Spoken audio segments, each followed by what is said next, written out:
There's no characters, there's no creativity, no nothing! If I don't see a ray gun, then it's that's probably... a terrible way to try to find a ray gun. Well, how else am I supposed to find it? There's no wall guns or anything. The only way that you can find a ray gun before was via the mystery box, but... Okay, thank God you paid for it. That's right, I've got 30, I've got 10,000 to go through. I have yet to see like a ray gun through it. I don't think there's a ray gun or anything in the box. Why would you take out a gun that everybody loves? No ray gun, no mythical weapons, no ray gun, thunder gun, Wonder Waffle. Ray.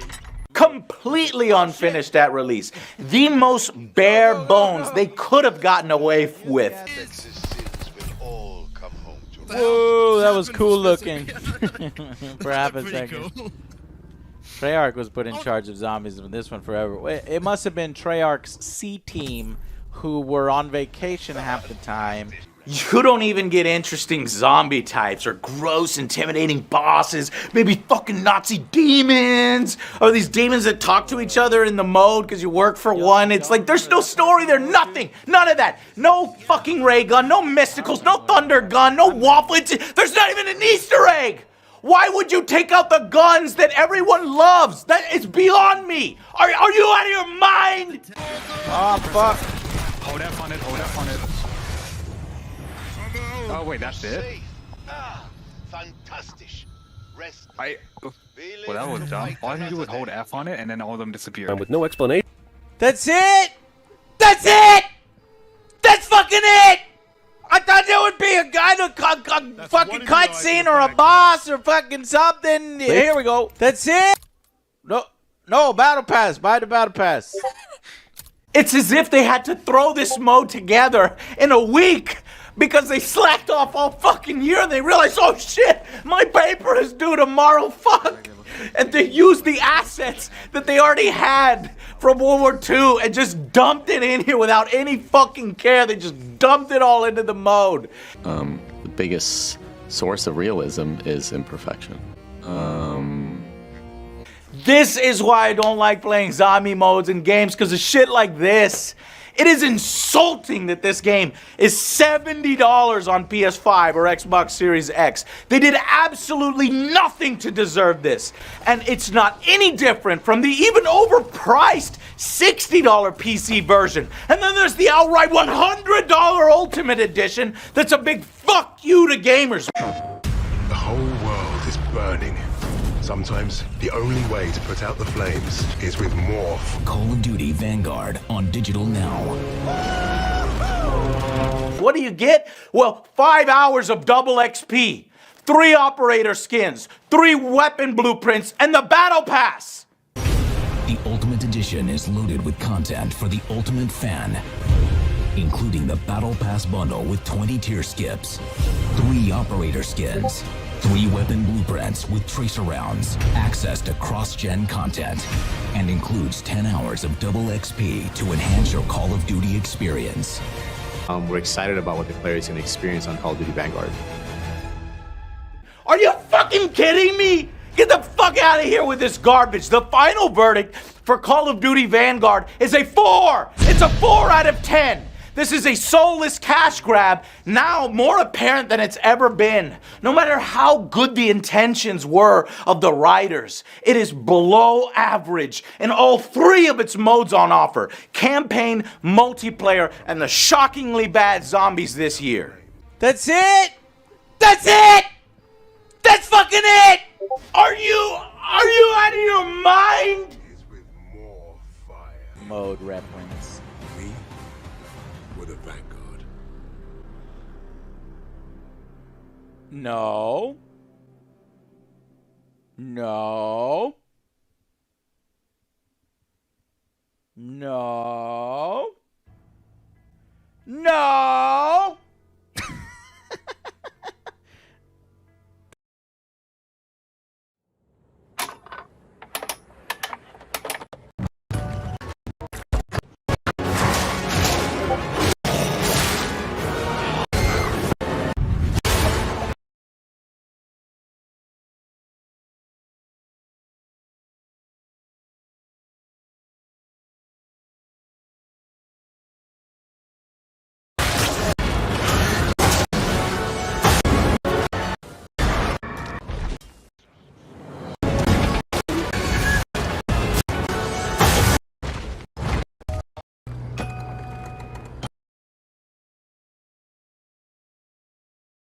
This video is brought to you by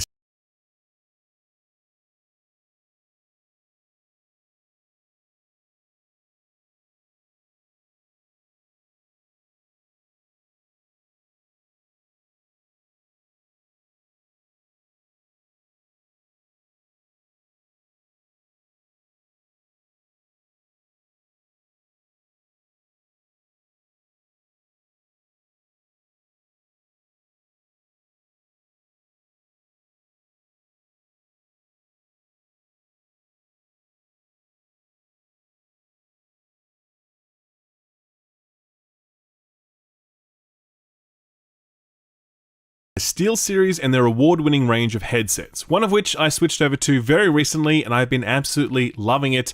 To learn more, stick around to the end of the video. Hello, today I'm here to shine a light on a little-known upcoming title that you probably haven't heard of before, Elden Ring, from an upstart studio by the name of Software. No, sorry, from Software? That doesn't make sense. Alright, stop joking around, shill up, this is serious. This is Elden Ring we're talking about here, a game first revealed approximately 12 years ago in the year 2019. After that, FromSoft went agonizingly radio silent as they set to work on their next opus, only to emerge again 4 months ago with a gameplay reveal showcasing the open world adventure we've all been waiting for since we first stepped foot in the Firelink Shrine all those years ago. Or for the cool kids like myself, the Nexus before that. Speaking of which, because this is a FromSoft title, and because this is actually the first time I've ever done a dedicated FromSoft video on my channel, I feel it necessary to credential myself before you, so you can properly calibrate your level of hostility toward me. I'm hoping for low, but I'll settle for moderate. I've played all of the FromSoft Souls-likes. I've played Demon Souls on the PS3 first, before Dark Souls, and then went on to play and platinum Dark Souls. After that came Dark Souls 2, and Bloodborne, and Dark Souls 3, and Sekiro. Admittedly, I haven't actually played Demon Souls on the PS5, but I'll get to that one day. Outside of that, I've played pretty much every Souls-like I can get my hands on. The Surge 1 and 2, and Ashen, and Nioh 2, etc. And all those games that borrow Souls-like elements. Hollow Knight, Darksiders 3, Remnant from the Ashes, and Pokemon. Look it up. Bottom line, I love this style of game and I could not be more excited for Elden Ring because FromSoft not only invented this formula, but they are still the undisputed masters of it. Nearly 13 years after the release of Demon Souls, and FromSoft remain unsurpassed, a fact that will become immediately self-evident when you yourself finally lay hands on Elden Ring. My time with the game was based on early access to the closed network test, where I played on Xbox Series X. I was able to roam around the lands between for as long as I pleased, carefully surveying every inch of the landscape, fighting every foe I could find, and picking up everything that wasn't nailed down. As such, this video will contain spoilers for a lot of stuff, so if you want to go in completely blind, then do not watch or listen to this video. This demo showcases a surprising amount of content. I went in expecting a tiny slice of the game. What I got was an absolutely gigantic area that I spent over 6 hours exploring my first time through, killing a total of 8 unique bosses, both before and in the castle that dominates the distant horizon. It's very difficult for me to describe just how much I enjoyed this, because to state it plainly makes it sound underwhelming. It is open world Dark Souls, and I think a lot of people are going to listen to that descriptor and hear something pejorative, as though Elden Ring simply takes a formula that already works, puts it in a big open field, adds a horse, and calls it a day. But I think anyone who really understands how these games work, or how good open world games work, is going to be so thoroughly impressed at the many changes that FromSoft have made to their formula to make it work in an open world setting, while still feeling authentically FromSoft. My key takeaway from my time with the game is that FromSoft, despite never having made an open world game like this before, understand the open world genre more deeply than 95% of studios making open world games. I knew they could deliver a brilliant Souls-like, but my 10 hours with the opening section of the game has given me so much confidence that they're on track to deliver a brilliant open world game as well. I never really had any doubt, but so far Elden Ring is exactly what I'd hoped it would be.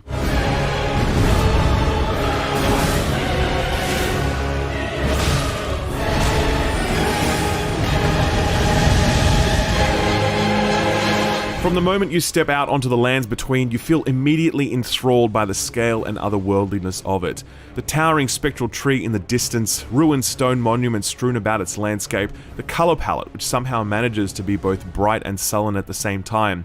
That first moment of arrival felt like seeing Anor Londo for the first time, or rounding that corner to see Majula. The difference here is that this space is truly open world, rather than the more linear or hub-based design of previous FromSoft games. If you had wondered whether the lands between might have just been a fig leaf to conceal a more familiar approach to level design, then worry not. This is the real deal. Everything you see before you, you can go there, and not in the Todd Howard sense. You can actually go there. It's a massive space to explore, and I began doing so on foot, just walking around, seeing what's up. I quickly came upon some birds, and I thought they might be enemies, but it turns out these are just the local fauna that I'll passively hunt throughout my journey, picking through their remains for crafting materials.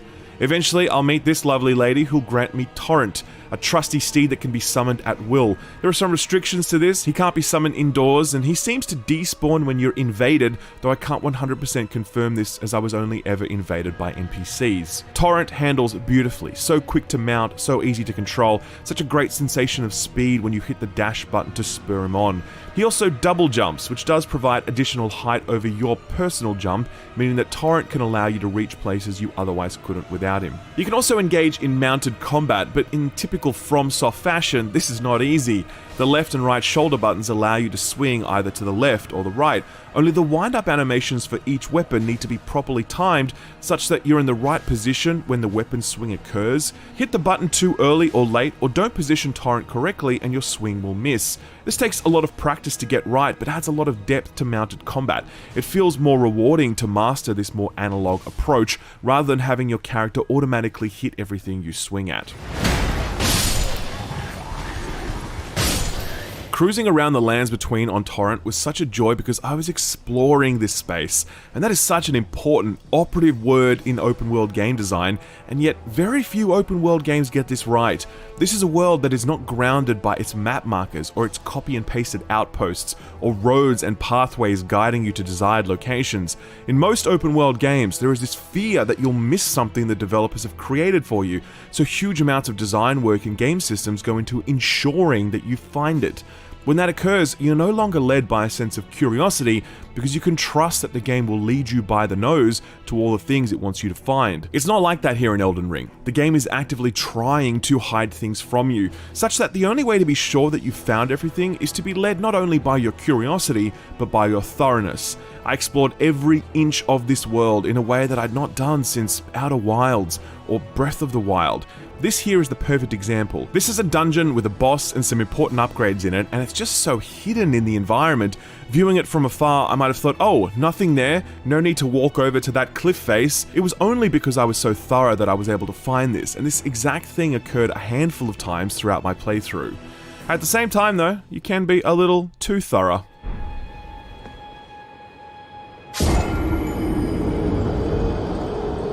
I don't want to create the impression that you are completely without handrails here in the lands between, because that certainly isn't the case. The bonfires, now called Grace, will sometimes shine with Grace's guidance, an arc of golden light that will point you towards your next objective.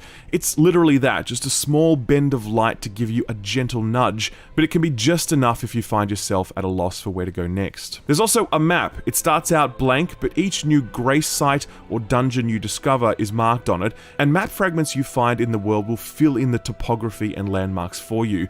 You can add markers to the map, and these will appear as pillars of light for you to move towards.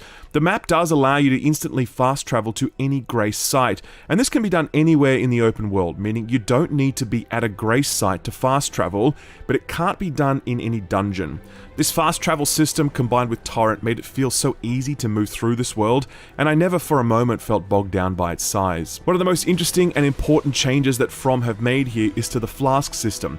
It's a subtle change, but it enables so much more exploration uptime and incentivizes you to engage enemies in the world rather than just run past them. The way it works is that your flasks will refill when you kill packs of enemies in the open world. Killing just one or two of them will do nothing, but killing an entire cluster of guards, or a pack of wolves, or a particularly challenging standalone enemy will grant you one or more flask charges. This was such a necessary change, since